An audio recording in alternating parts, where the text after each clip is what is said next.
पासून तर DLED पर्यंत आजपर्यंत माझ्या गावाला रस्ता भेटला नाही. माझ्या गावाला पाण्याची सोय नाही, माझ्या गावाला कशाची सोय नाही. माझ्या गावाला जर एखाद्या महिलाला दवाखान्यात जायचं असलं तर तिला रस्त्याची सोय नाही. मग हे सरपंच कशाला मतदान घ्यायच्या वेळेस आमच्याकडे जवळ येतात, आमच्या बाया पडतात, मग ते मतदान घेतात.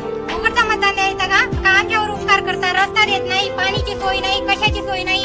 जे येते जी निधी येते तिथेच खर्च करून घेतात. शाळेला जी निधी येते तिथेच खर्च करून घेतात. जे शाळेला काही येतं तिथेच खर्च करून घेतात. आमच्या सरांना शिक्षकांना रस्ता नाही. मागे 2 शिक्षक आले होते, त्यामधून एका शिक्षकांचा हात मोडला. त्यांनी पायी इथून तर कवठखेडापर्यंत पायी यायचे, पायी विद्यार्थ्यांना शिकवून जायचे.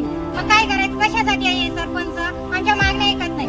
खूप जण मंडळी जातात, ते त्यांच्या मागण्या सांगतात की आम्हाला रस्ता द्या, आम्हाला रस्त्याची सोय नाही, आमच्या मुलांना शाळेला पायी जावं लागतं.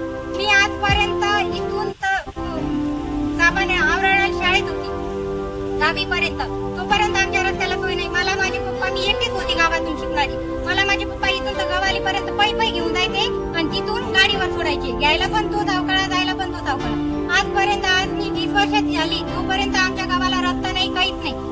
आमदार येतात, खासदार येतात, चक्र मारता, आम्ही तुम्हाला सभा मंडप देऊ. आम्हाला सभा मंडपाची काय गरज आहे? आम्हाला रस्ताच नाही. तर माझं नाव दीपाली, मी इथून हायस्कूल शाळेला जाते. तर इतकी रस्ता खराब आहे, आम्हाला रस्त्याची सुविधा नाही.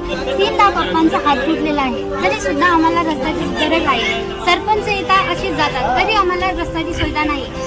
इथे जे रस्ता जे टाकलेला आहे दगड बोगोटे, ते सुद्धा आम्ही स्वतःच्या पैसे टाकले आहोत. आम्हाला इथे पाणी सुद्धा दूर लांबून आणावं लागतं, कारण आम्ही आम्ही शिकत आहोत. इतक्या कष्टाने जावं लागतं आम्हाला शाळेत. पप्पा सोडायला येतात 9 किलोमीटर दूर, मी पायी जाते शाळेला.